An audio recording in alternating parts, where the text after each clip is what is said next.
Kun raadiyoo sagalee Oromooti. Raadiyoon sagalee Oromoo torbanitti guyyaa 3 wixata, roobii fi sanbata galgala keessaa sa'a 7 haga 7:30 dambalii gabaabaa meetirbaandii 16 yookaan kiiloohertzii 17,850 irratti qophiilee isiniif dabarsu amma jalqaba. Kun raadiyoo sagalee Oromooti.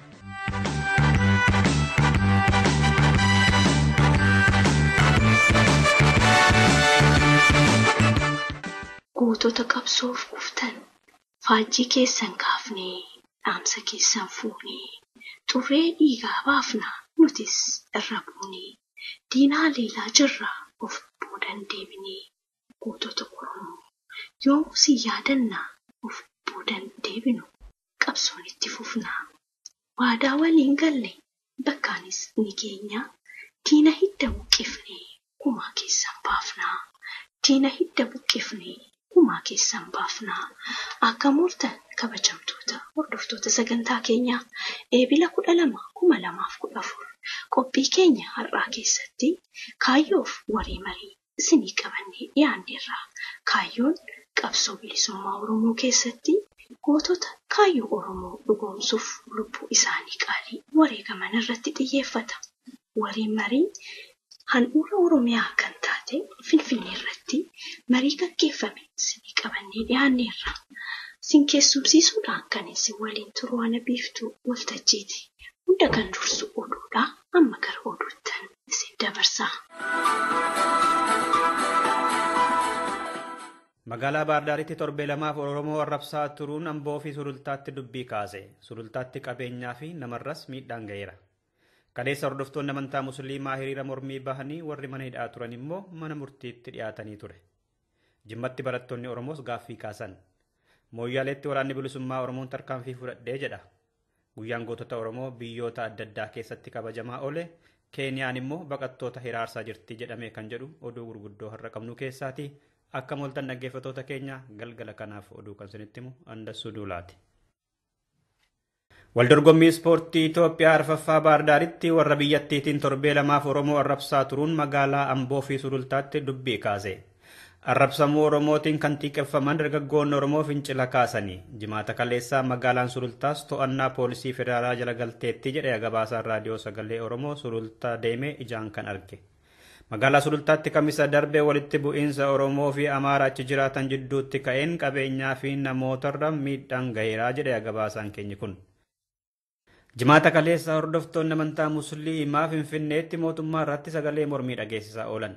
Sagada Jumaan booda hiriira mormii naannoo Masgiida Anwaaritti godhameen namoonni hedduun bahanii haqa dhabne jechaa oolanii jedhe gabaasaan keenya Finfinneerraa.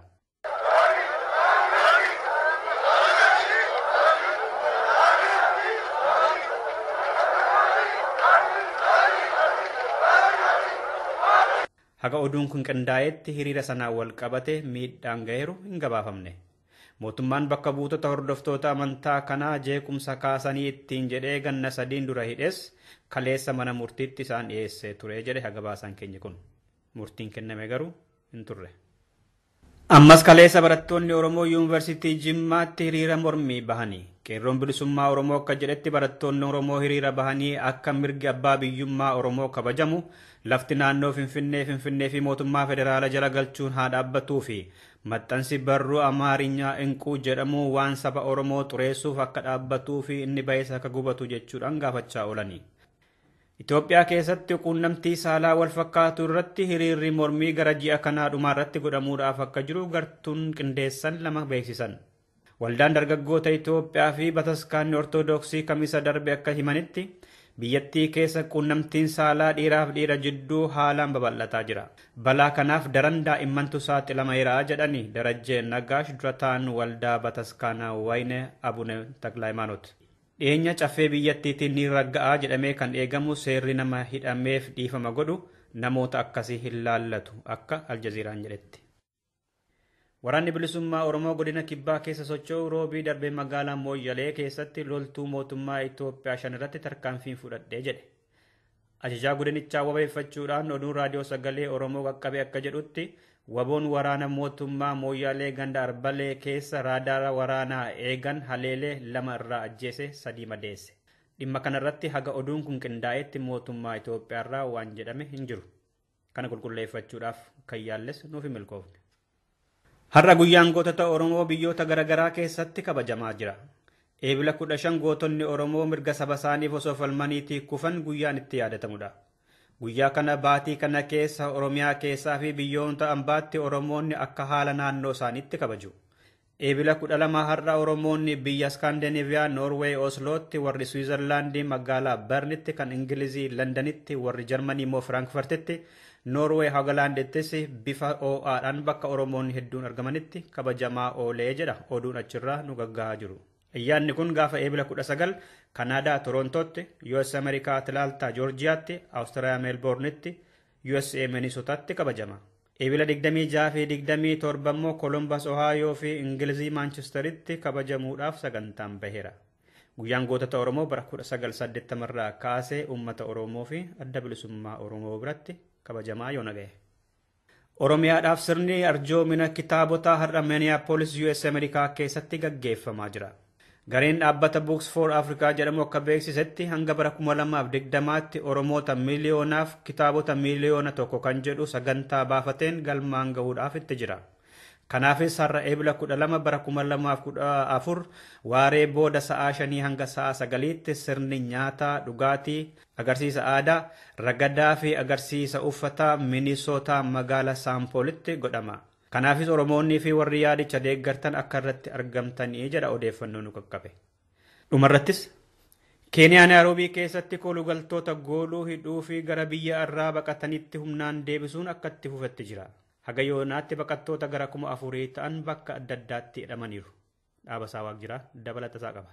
Haalli ta'aa jiru dhugaatti waan yaaddessaadha. Namoota qabaniituma hidhuudha. Warra dokumentii qabanis warra dokumentii hin qabaatinis. Maqaa ibsuun nageenya isaatiif yaaddessaa ta'uu kan nuuf hime baqataan Oromoo kun akka nutti hime torbee kana keessas baqattoota gooluu hidhuu fi biyyatti deebisuun jabaatee itti fufee jira. Hidhanii ammoo dokumentiidhumallee ilaalanii haalli itti gallakkisan guddoon jiru. Kana biraan ammoo namoonni hidhamanillee kaan garii nama gara diippoorti godhamuutti akka ga'uuf jiran har'allee namoonni 28 daalamii Somaalee fi Itoophiyaa kan ta'an akka diippoorti ta'uuf jiran miidiyaan biyya kanaa ibsee jira. Mootummaan Keeniyaa baqattoota seeraan ala biyyattii keessa jiraniin baasa sababa jedhuun eebila 4 irraa eegalee duula guddaa gaggeessaa jira. Duula kanaanis baqattoonni seerawaa ta'anis seerawaa hin taanes walumaan qabamanii hidhamaa akka jiran himamaa jira. Dhaabbattoonni garaagaraa gochaan mootummaan Keeniyaa nageenyaan daatee gochaa jiru balaaleffachaa jiru. Nageenya biyyaaf yaaduu waan tokko ta'ellee mirga baqattootaa kabajuu waa hunda dura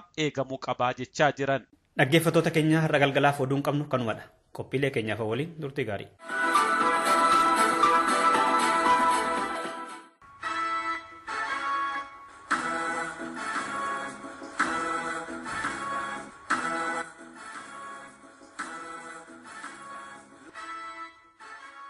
Koppii kaayyoo.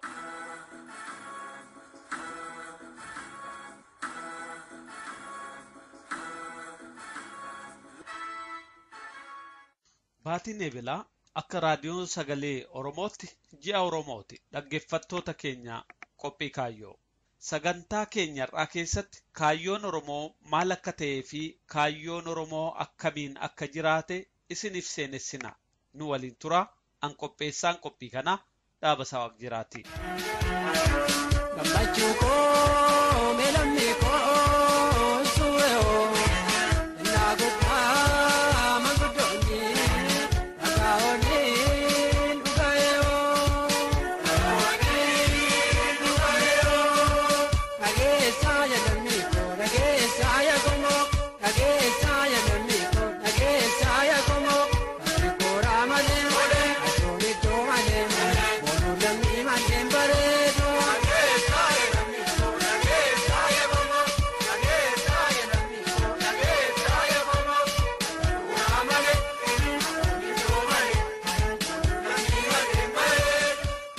Dhiigni koo dhiiga mirga uummata Oromoo kabachiisuuf dhangala'e malee dhiiga lafatti badee miti. Har'a maalummaa uummata Oromoo balleessuudhaaf nama uummata Oromoo qaroo ta'e damee tokko murtanis dameen uummata Oromoo 9 ta'ee laata. Dhiiga uummata Oromoo har'a dhangala'aa jiruunis ta'e boru dhangala'u dabalatee uummata Oromoo mirga isaa akka kabachiifatu hin shakkiina. Garuu nugusa murtoon kun akkanarratti raawwatu godheefi fakkaattoonni isaa dhalattuu Oromoo nu booda jirtuun murtoo wal fakkaataa akka isaan qaqqabu itti naaf hima.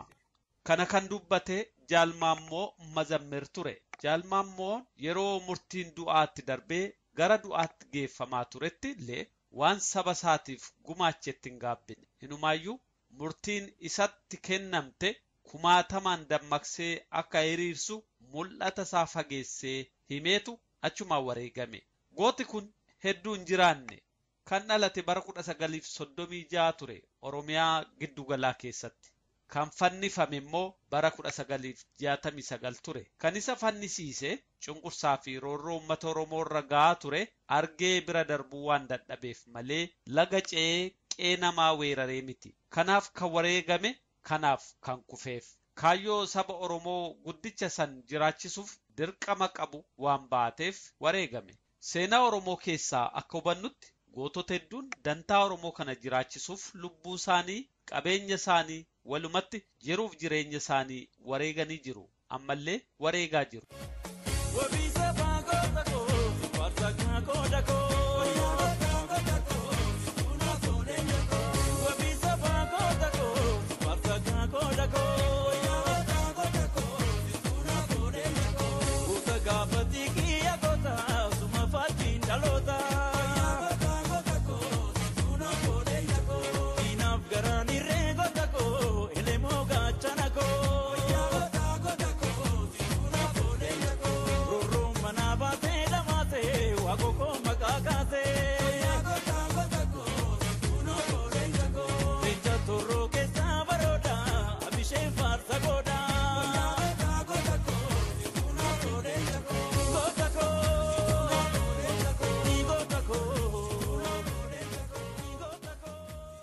Seenaa fagoos yoo qorannee ilaalle kanneen booji'amanii biyya ambaatti geeffaman otoo nafiin kaayyoo Oromoo jiraachisuuf wareega gurguddaa baasanii jiru. Akkuma yaadattan waggaa dheeraa dura ijoollummaa isaatti kan booji'ame Abbaa Gammachis yookaan maqaan duraa Hiikoo yookaan maqaan amantii Oneesimas Nasib namni jedhaman biyyatti gurguraman keessa taa'anillee afaan Oromoo akka jiraatu seenaa guddaa dalaganii darban. Seenaa barsan keessa hojjetameen ilmaan isaaniis ta'ee dhalooti Oromoo warri kaan itti boonanii ittiin jiraatan. Akaakayyuu isaanii Barnaabaas waan kana akkanatti yaadata yeroo ammaa. Isaan garuu duraan dursanii afaan macaafa qulqulluu duwwaatu hin ta'in karaansaa karaa amantii waan ta'eef small catechism kan jedhamu cimsuudhaaf isa deebisaniiru afaan Oromootiin. Itti dabalees immoo 6,000 kan ta'u dictionary afaan Oromootiin qopheessaniiru. Mammaaksa adda addaas kan fakkaatu kana qopheessaniiru. Faarfannaa diddiiraniiru. Warri dirree qabsootti hiriiranis kaayyoo Oromootiif jedhaniitu qawwee qabatanii kan ba'an waan itti amanan qaban kana qabataniis dirreetti kan bobba'an. Yeroo hireen argamee uummata Oromoo wal qunnamanitti Jaalnadhii Gammadaa kaayyoon Oromoo akka salphaatti akka mirkanoofne Oromoon malee qabsoon malee jaarmiyaan malee fiixaa kan baane ifatti dubbatanii seenaas nu kaanii darban. Wal'aansoon furmaata kaayyoo Oromoo dhugoomsu ta'uu yeroo ibsan immoo akkanatti dubbatan. Yoomillee kan eenyunuu dagatamuu hin qabne mirga ifii kan kabajsiifatu abbaa qofa ta'uu isaati. Alagaan nangamuu namaa mormu ifii bu'aa keessaa qabaatu malee akka hin ta'in quba qabaannu. Kanaaf nuti gara keenyaan addi bilisummaa Oromoo dhaamsi gabaabaan deddeebifne amma ummata keenya guyyaa har'aa dabarsuufi barbaannu Oromoon gaafa ijaaramee humna tokko ta'ee duulaa tureefi ifirraa diina ittisaa turetti namni isa danda'u akka hin turin nuun jiruun yaadannaa jechuudha. Osoo wal'aansoon goone, osoo ittiin rakkanne, osoo itti miidhamne salphina keessaa tuffatama keessaa mirga fi dhabuu keessaa bahuun akka hin danda'amnes beekuu qabnaa jechuudha. Mirgi keenya kan nu harkatti deebi'uu danda'u wal'aansoo keenya qofaan. Mirgi keenya kan nu harkatti deebi'uu danda'u ilmaan ormaa ilmaan Oromoo kan uummata kanaaf dhaabbatan kan ofiitiif dhugumaan dhaabbatan qofaan yoo ijaaramanii qabsoo godhan ta'uu isaa uummanni keenya bal'aan akka beeku deddeebinees yaadachee. Gootota Oromoo kumaatamni kaayyoo Oromoo jiraachisuuf wareega akka baasan waliin ragaa hedduu qabna. Koloneel Alamuu Qixxeessaas kaayyoo Oromoo akka jiraatuuf bara roorrootti dammaqanirraa kaasanii wareega gurguddaa kanneen baasan keessatti warra ramadaman har'a isaan nu waliin hin jiran. Kaayyoon Oromoo akka jiraatuuf kan isaan hojjetanis kan isaan dubbatanis seenaa galmee keessaa goobanee mul'ata. Otuma deebnu biyya hundumaa keenya dheeraatti waggaa deebinu immoo dheeraatti waggaa 25 masqala darbe kana achirratti nu dhaabani warri Sidaamaa nu dhaabeeti nullee hidhamne waggaa 7 hidhameetan obbolaan koo baay'een dhumanii baay'een hidhamanii har'a maqaa isaanii lakkaa'ellee waliin hin ga'u dhabne baay'eedha akka Seefuu Tasammaa lakkaa'eetti hin ba'u nafta taasaa tanatti dheerata dubbiin kana hundumaa oromummaadhaaf dhabne kanaan naga'e galatadhaa jedhame galata jedha waan kanaan nu ga'e asitti immoo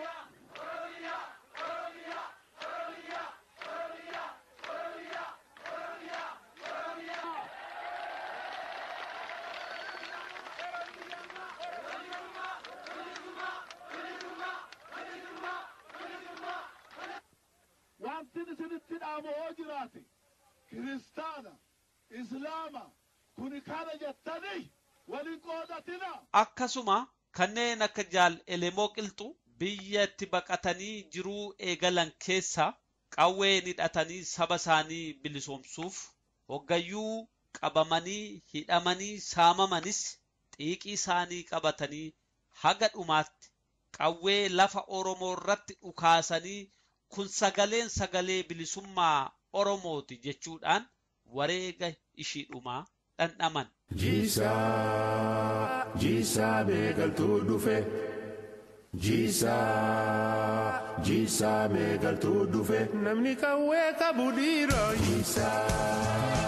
Jiisaa beekaltuu dhufe. Qawwee rasaasa sibiila.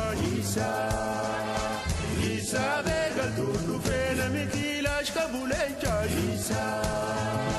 Jiisaa beelamaa dhufe. Kiilaash koobucha.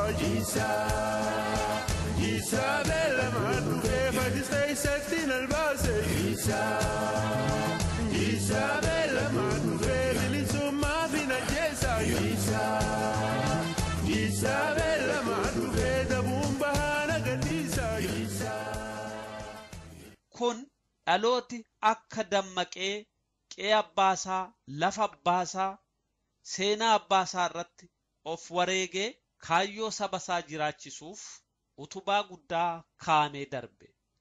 Goototi Oromoo waan gurguddaa waan jajjabaa dalaganiitu kaayyoo Oromoo kana jiraachisan. Goototi Oromoo marti haa xiqqaatu haa guddatu seenaan Oromoo akka dhaabbatee mul'atu akka dhalootatti darbu waan kaan qaban. Kaayyoo sana baasuun dhaloota keenyarraa eegama. Otoo dubbannu kaayyoon Oromoo kun maali? Dhalooti akkamitti kaayyoo Oromoo kana hubata?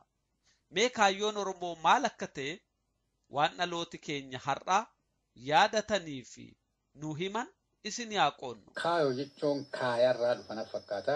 Kaaya jechuun waan wayii waan si jabaa ta'e ulfinna qabu waan jiruu kan keessatti nafsee keessatti hidhaa qabu waan nama bira kaayattu yookiin ammoo bakka jabaa wayii bakka si jalaan banne wayii kaayattu jechuudha. Yeroo waa Oromootiin deebinu kaaya yookiin ammoo kaayoo yeroo jedhan Oromoon bakka inni gahuu dhuma waan tokko injiraame waa wayii lafa kaa'attee bakka itti deemtee waan san itti argattu jechuudha. Fakkeenyaaf bilisummaa uummanni Oromoo yeroo garbummaa keessa kufeerraa jalqabeeti galiin isaa ummanni Oromoo guyyaa tokko bilisa hin baanaa. Kanaafuu ilmaan Oromoo amantiin naannoon akka waliin qoonne waliin dhaabanneeti diina kana ofirraa buufneeti bilisa baana jedhaniiti kaaya waliin qaban jechuudha. Kaaya kana nama cabse itti mufata Oromoon. Kanaaf kaayoo yeroo jennu kaayoon tokko ilmaan Oromoo ilmaan abbaa tokkooti wal gargaaruu qabna wal miidhuu qabna. Rakkoo jiru waliin furachuu qabna. Wal gargaarreeti galii kenna san bakkaan ga'uu qabna jedhu akkana fakkaata. Kaayyoon Oromoon waan hedduu of keessaa qaba. Akkuma namoota garaagaraarraa haala adda addaatiin dhageenyetti kaayyoon Oromoo waan sabni Oromoo guddisee argachuu barbaadu bira ga'uu barbaadudha. Kun xiqqaas ta'u guddaas ta'u kaayyoo Oromooti. Kaayyoon Oromoo waan sabni guddaa barbaaduu fi argachuu qabu waan jedhu irratti yaada tokko eega qabaanne kaayyoon kun akkamitti jiraata akkamitti dhugooma kan jedhu ilaaluun barbaachisaadha. Kanaaf kan kana fakkaatan immoo qophii keenya torbee dhufuu keessatti qabannee dhiyaanna. Har'aaf kan qabnu kanuma qophii hafe waliin ammas nagaa waariyaa jenna.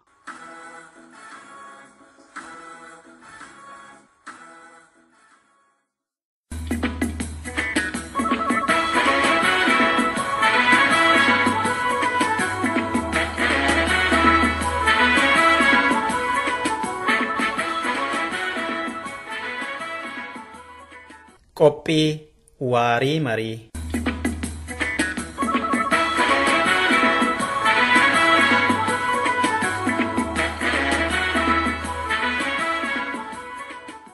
Tole dhaggeeffattoota raadiyoo sagalee Oromoo amma qophii waarii marii eegaluu keenyadha. Qophii keenya har'aa keessatti keessummoota lama qabna. Keessummoonni keenyi kun lamaan miseensota madda walaabuu miidiyaa faawundeeshinii ta'anii dhimma Finfinnee irratti gadi fageenyaan nama beekanidha. Maqaan isaaniis Adde Dammakoo Dheeressaa fi Obbo Huseen Bariisooti. Adde Dammakoo fi Obbo Huseen baga nagaan dhuftan kaa? Keessummoota keenya waarii marii irratti kan haasofnu mata dureen keenyi waa'ee Finfinneeti. Magaalota Oromiyaa godina addaa jedhamanii naannoo Finfinnee jiran Finfinnee jala galchuu fi dhiisuu irratti ifatti haasa'amaa jira.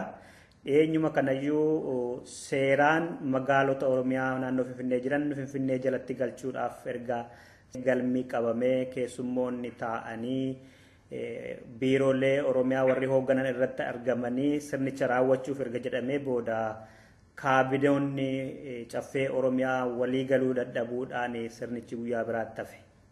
Kanarratti hundoofnee mariin keenyidha kan goonachuus lamaan faana. Dammakoo ati dhiyeenya kana waan baateef naannoo Finfinnee fi Finfinnee keessa waan ta'aa jiru beekta. Finfinneen amma dalga bal'achaa jirti. Finfinneen dalga bal'achuun kun keessattuu immoo Oromoota naannoo Finfinnee jiraatan miidheera moo fayyadeera? Yoo miidheera ta'e maal miidhee gama kamiin yoo fayyadeeras ta'e gama kamiin fayyade laata? Sirraa kaanuu Dammakoo.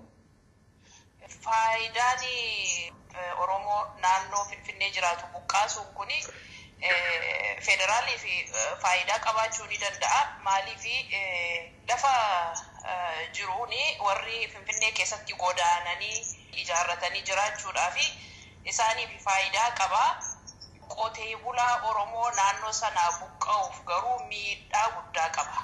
Qeerraa buqqa'uun miidhaa xinnoo miti. Ijoollee qabu. Mana isaanii irraa buqqa'anii qonnaa isaanii irraa buqqa'anii maatii isaanii hin bittinfamaa ijoollee isaanii barumsa gaarii hin argatanii maaliif qabeenyaan isaanii baay'ee xiqqaa waan ta'eef waan ittiin ijoollee isaanii barsiifatanii qabeenyaa ga'aa waan hin qabneef ijoollee isaaniis haa ta'u isaanis abbaan warraas magaalaatti galee inni hojii humnaa hojjetaa ijoolleenis immoo harka namaa ilaalanii buluu kanafaatu mudataa waan jiruufi qeerraa buqqa'uun qotee bulaaf miti nama of danda'eefiyyuu baay'ee rakkisaadha. Mee Huseen maal jetta? Yeroo baay'ee mootummaan wayyaanee kuni sabaa walitti buusuu, gandaa walitti buusuu, nama walitti buusuu, ollaa tokko keessatti iyyuu qotee bulaa qoddamaa gamanatti qoodee walitti buusuu haala saniini ajandaa fudhatee dhufee fi pireesharii uummanni isarra kaayuu deemu akkasitti ofirraa faccisa jechuudha.